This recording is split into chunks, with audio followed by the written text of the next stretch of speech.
This is the download recap from Sounds Profitable, the most important news from this week and why it matters to people in the business of podcasting. I'm Gavin Gaddis, recording this in my hotel room just before I check out. The download is brought to you by Podscribe. Find out more at podscribe.com. This week's stories I've got for you: what's next for Sounds Profitable, podcast audiences value choice, the news podcast audience hits a new high and sees a striking change in composition, YouTube growth continues, launches collaborator-focused shorts ads, and Taylor Swift's debut on Travis Kelce's New Heights podcast instantly smashes ratings records. Let's get started. As announced in an Axios article by Carrie Flynn this Monday, Sounds Profitable and Podcast Movement are merging. Both brands will continue to exist with their original staff intact, with Brian Barletta becoming president of Podcast Movement. In this week's Sounds Profitable newsletter, Barletta details improvements this merger empowers for both Podcast Movement and Sounds Profitable. On the Podcast Movement side, evolutions will be combined with existing Sounds Profitable efforts establishing a podcast industry track at South by Southwest. Merging the two, instead of Evolutions and South by being two separate events, industry leaders have to choose between. Up until now, the main Podcast Movement event has rotated between cities like Orlando, Dallas, and Washington, D.C. on a yearly basis. Starting in September of 2026, the conference will become a New York City native. A core motivator for Sounds Profitable's involvement in live events has been expanding beyond events where podcasting simply talks to podcasting alone, putting podcasting in front of buyers and brands who haven't given podcasting a fair shake yet. Because if they had, they would be buying podcasts. New York City is a hub of advertising, a global travel hub, and home to a significant chunk of the podcast industry, making future podcast movements easier to attend for the world's podcast industry. In addition, Pod News editor James Cridlin will be appointed the conference's first editorial director, bringing a renewed focus on supporting the creator side of podcasting.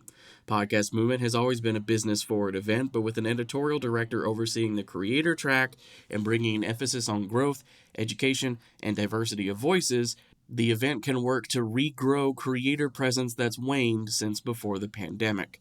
A quote from Barletta, quote, "Creators of all sizes are how this industry grows and thrives, from those in front of the mic to those behind. And let's not forget those building the independent technology and solutions to advocate for this space." End quote. To the point of education, starting with this very Podcast Movement that I'm typing this newsletter at, the virtual ticket has been retired. As Barletta says in his newsletter, education and insight should be open and free in a growing market, which podcasting still very much is. Not a luxury for those who can afford plane tickets or a virtual ticket. As a result, all panel stages at Podcast Movement 2025 and going forward have been upgraded to record audio and video, and all sessions will be made available for free online following the event. On the Sounds Profitable side, Barletta says we're doubling down on committing to support and sponsor events and resources that benefit the podcasting community. For example, in the coming week, Sounds Profitable will foster podcasting's presence at events like Advertising Week New York, South by Southwest Sydney, and a panel called In Defense of Podcast Journalism, which is an event for journalists coming together to discuss how podcast journalism can be supported. That's hosted by the LA Times and Large Media. In addition, Sounds Profitable will continue salon-style single-topic events with the support of Dan Frank's company Event Movement, as well as launching committees and working groups that bring together the 200-plus partner companies working with Sounds Profitable to roll up their collective sleeves and improve the industry.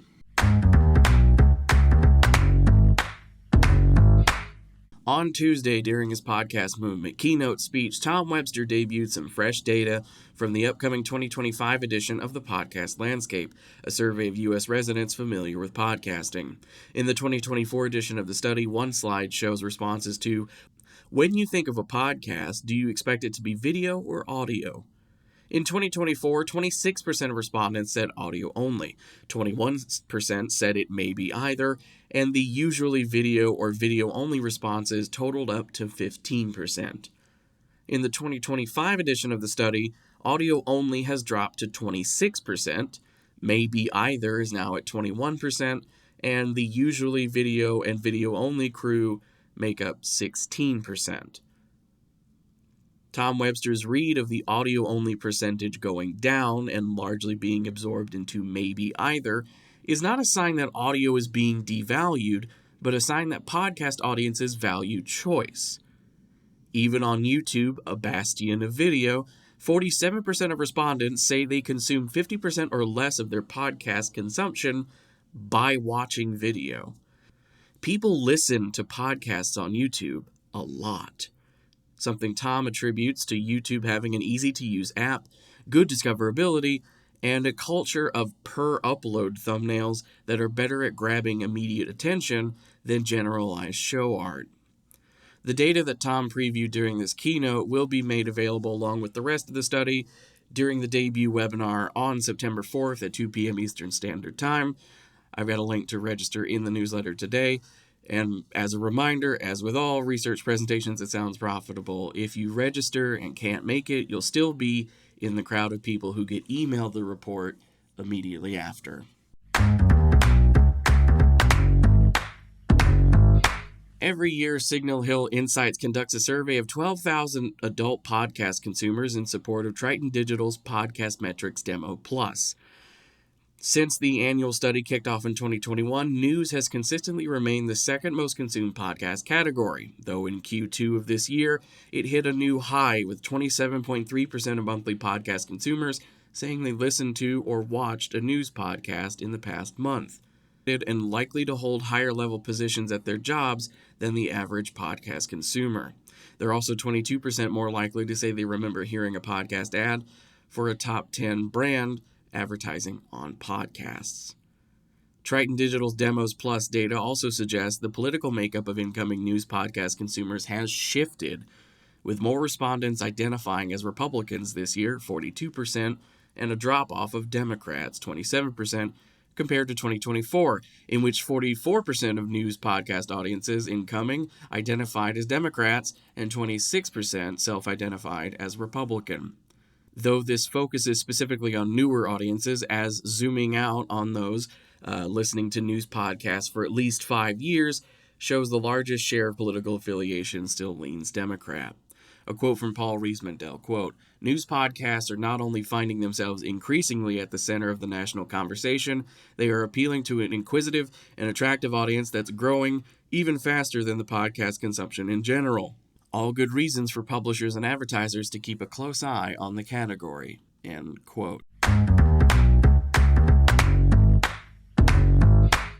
A new YouGov survey of UK social media users finds 28% of respondents use YouTube more than they did a year ago. Instagram scored 25%, TikTok 21%, and X pulled in 15%. Two age brackets stand out for using YouTube more this year: Gen Z 38% and baby boomers at 53%. The platform is also rolling out a new tool for Shorts, aiming at addressing a big friction point for content creator-focused campaigns: partnership ads, a new format specifically for Shorts that co-brands vertical video ads to be posted by both the creator involved and the brand they're working with. A content creator might be well known with their own audience, but unrecognizable if their video is posted by the brand, which has been a recurring problem on video platforms like Shorts and TikTok. Partnership ads aims to fix that formatting gap so both the brand and the collaborator can benefit from organic growth.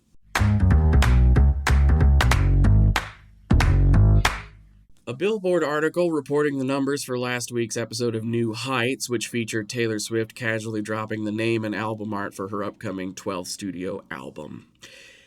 A YouTube version of the episode cracked 9 million views in 12 hours, while Spotify reports a 2,500% increase in average streams for New Heights and female listenership spiking to 618% normal numbers.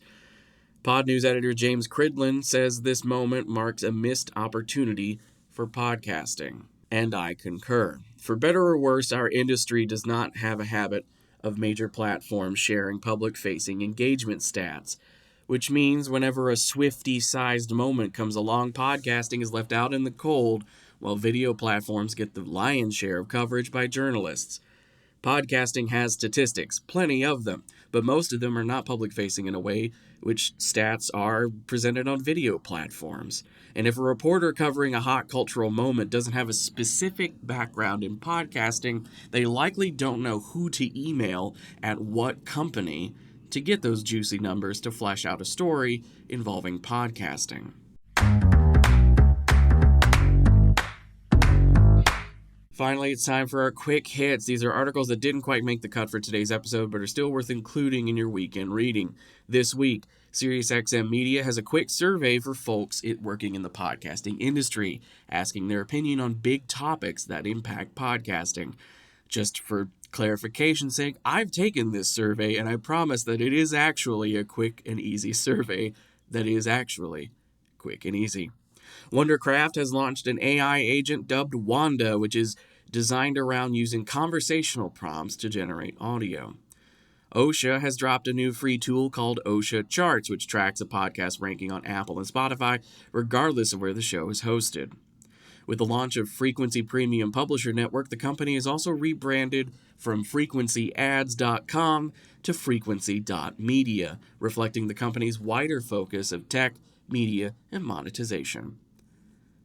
And finally, Libsyn has debuted Podroll, a new monetization and discoverability feature that automates full episode feed drops of similar podcasts hosted on the platform.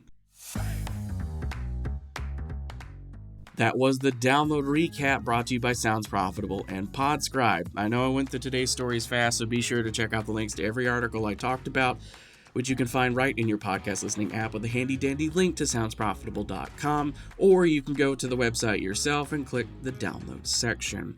I'm Gavin Gaddis. Our producers are myself, Tom Webster, and Brian Barletta. And as always, I'd like to extend special thanks to you for sticking with me as I brought you the top stories you might have missed from this week. Robot. Download complete.